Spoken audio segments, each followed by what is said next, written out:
Dear students, welcome to my English class.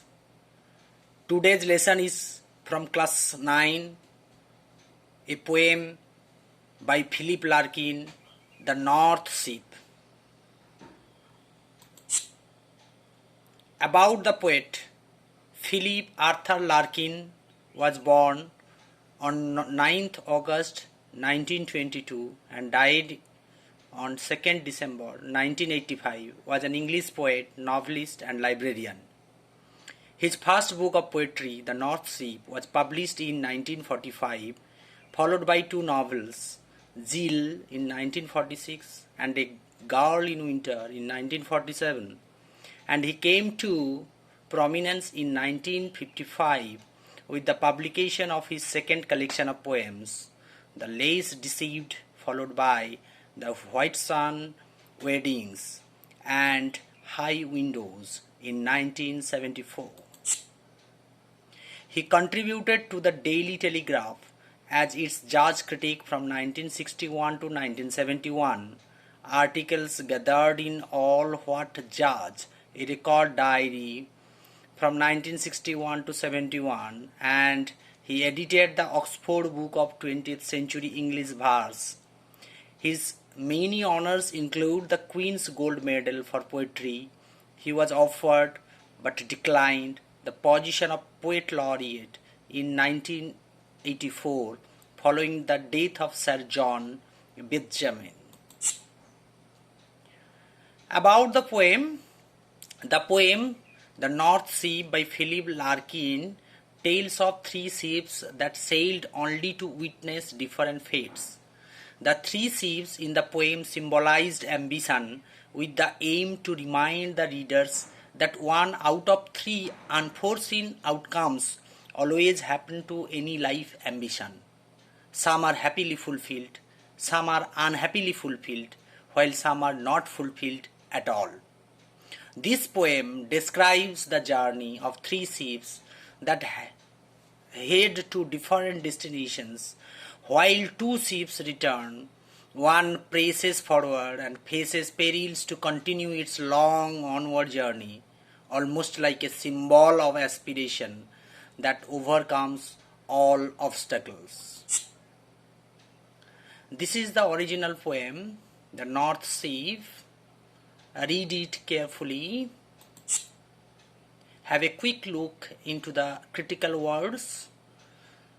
Rigged, a boat or ship equipped for a long journey, quaking steering, captivity, imprisonment, unforgiving, ruthless, hunted, preyed, beast, animal, possessed, owned, turned, moved towards, running, moving, unfruitful, unproductive, fire, spilling means raining fire, deck, floor of a ship, anchor, fix in a position.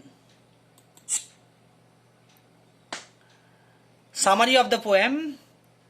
The first stanza of the poem, which happens to be a perfect introduction to the motion of the poet, goes thus: I saw three ships go sailing by, over the sea, the lifting sea, and the wind rose in the morning sky, and one was rigged for a long journey.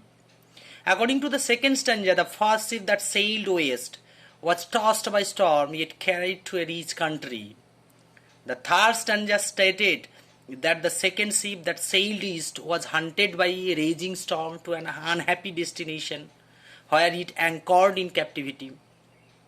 According to the fourth stanza of the poem, the third ship drove towards the north, over the sea, the darkening sea, but no breath of wind came forth, and the decks shone frostily.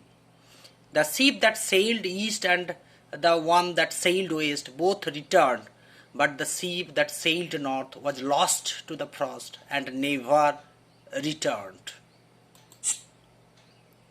Three ships go sailing by. The picture demonstrates the sailing of the three ships in the inclement weather upon the violent sea. Now explanation of the poem. The first ship turns towards west and running through the sea, having favoring wind with it, reaches and enriches physical destination of each country. The second stanza delineates the first ship among the three that the speaker introduces in the preceding stanza.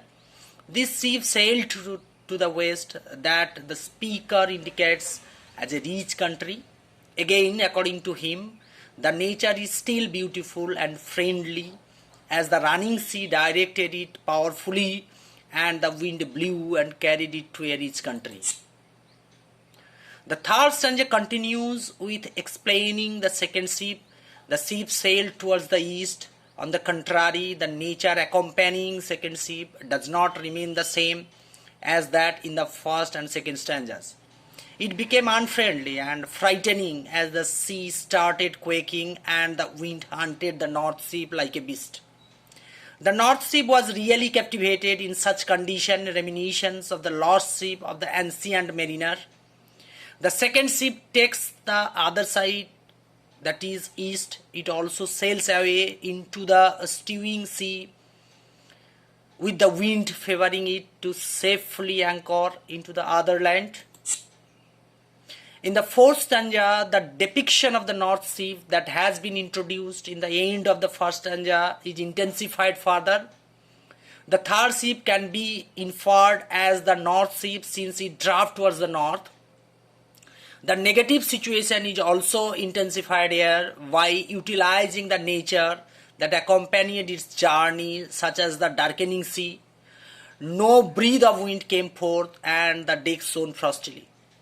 The natural condition becomes more intensive in the fifth stanza as the sky rose high and black over the proud, unfruitful sea. The delineation of the north ship alters for a while into the first and the second ships that sailed east and west. They came back in two conditions, that is happily or unhappily. After the description switched to the first and the second ship in the last two lines of the fifth stanza, the last stanza again focuses on the north ship. On the contrary, instead of coming back, the north ship kept on sailing wide and far to the north and into an unforgiving sea under the fire-spilling star, as if it will never come back as the first and the second ships. This seems to be the reason why the poet repeats line 5, and one was rigged for a long journey, in the last line, and it was rigged for a long journey, even though the lines are not exactly the same. Critical notes: in the whole poem it can be observed that Larkin make a movement from positive to negative image of the nature surrounding the ships. At the beginning of the poem he explains the nature is beautiful and friendly, indicated by some words and phrases such as lifting means exciting, sea, in the morning sky, running sea, which is helpful to carry the west ship. This situation then changes into such a frightening nature that is indicated by some words or phrases like the quaking sea and the wind hunted the east ship like a beast. Such a negative condition of the nature is then fortified in the fourth stanza, indicated by phrases the darkening sea, no breath of wind came forth. The negative mood also can be found in half part of the fifth stanza by the northern sky rose high and black, the proud and unfruitful sea. Finally, in the sixth stanza, the negative tone is indicated by phrases wide and far, unforgiving sea, and fire-spilling star. Now, read yourself the poem carefully and try to comprehend it and solve this assignment given here for you. This is the assignment. Thank you. Have a nice day. If you like the video, please like, share and comment. Subscribe this channel to get updates.